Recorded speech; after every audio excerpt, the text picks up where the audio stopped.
Well, many years ago, there used to be a beach here on the left.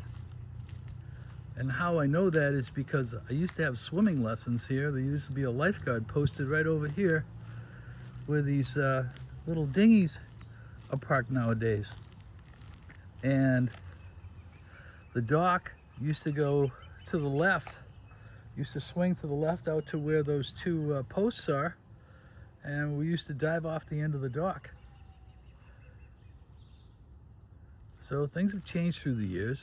The marina has now been repurposed as a area where they build docks for the different areas of the town. It's actually a pretty nice morning out here.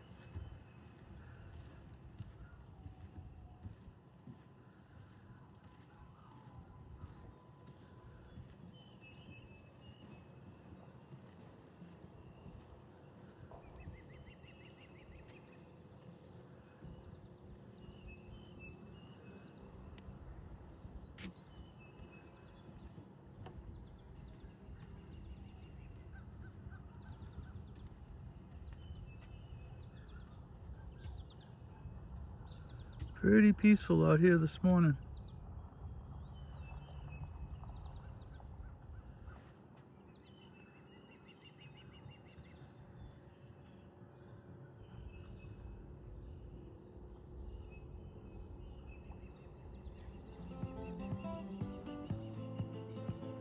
And that's a view of Prince Cove.